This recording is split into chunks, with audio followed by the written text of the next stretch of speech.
Motorcycle ও অটোরিকশার আগাম আয় করের প্রস্তাব অনুমোদন দিয়েছে সরকার।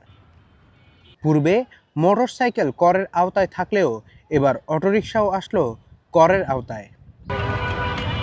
দেশজুড়ে দাপিয়ে বাড়ানো লক্ষ লক্ষ ব্যাটারি চালিত অটোরিকশাকে প্রথমবারের মতো করের জালে আনার সিদ্ধান্ত নিয়েছে রাজস্ব আদায়কারী সংস্থা এনবিআর। নতুন নীতিমালায় এসব যানের জন্য রেজিস্ট্রেশন, ফিটনেস সার্টিফিকেট ও ট্যাক্স টোকেন বাধ্যতামূলক করা হবে। এতেই চালকদের কপালে পড়েছে চিন্তার ভাঁজ। রেজিস্ট্রেশনের আওতায় আসলে সড়কে কমিয়ে আনা হবে এই বাহনের পরিমাণ। তাই সরকারের কাছে বিকল্প কর্মসংস্থানের নিশ্চয়তা চায় অটোরিকশার চালকেরা। সরকার যা আইন করে আইন তো মানতে হইব, অমান্য করতে তো না। কি করবো, কিছু করার নেই। গরিব মানুষ যেমন সরকার চাকরিজীবী বাড়ায় না, চাকরিজীবী মানে কর্মস্থান বাড়ায় না। 16 বছর শেখ হাসিনা থাকা গেছে, কোনো কর্মস্থান বানায় নাই। কি বানাইছে? ব্রিজ বানাইছে। ব্রিজে কি লাভ হয়েছে? জনগণে ব্রিজের উপরে কাম করতে পারে? কাম করতে পারে না। কর্মস্থান বাড়াইতে হইব, তাহলে জনগণ চাকরি করতে হবে, গার্মেন্টস, ফ্যাক্টরি।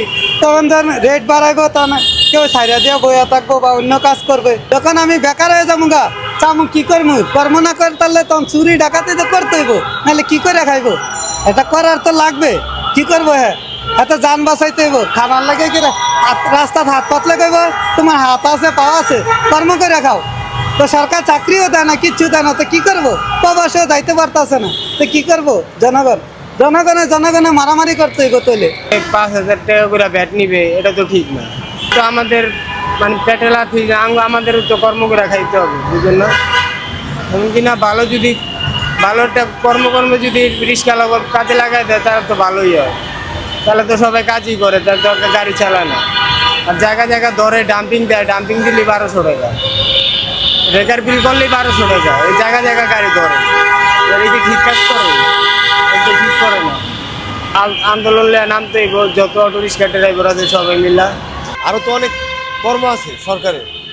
হ্যাঁ, ইচ্ছা করলে সরকার একদিকে না একদিকে উপায় বার করতে পারে, যদি সরকার ইচ্ছা করে।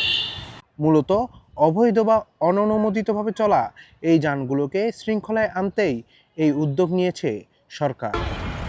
প্রস্তাবনা অনুযায়ী সিটি কর্পোরেশন এলাকায় নিবন্ধিত ব্যাটারি চালিত রিকশার জন্য বার্ষিক 5,000 টাকা, পৌরসভায় 2,000 এবং ইউনিয়ন পর্যায়ে 1,000 টাকা কর নির্ধারণের খসড়া তৈরি করা হয়েছে।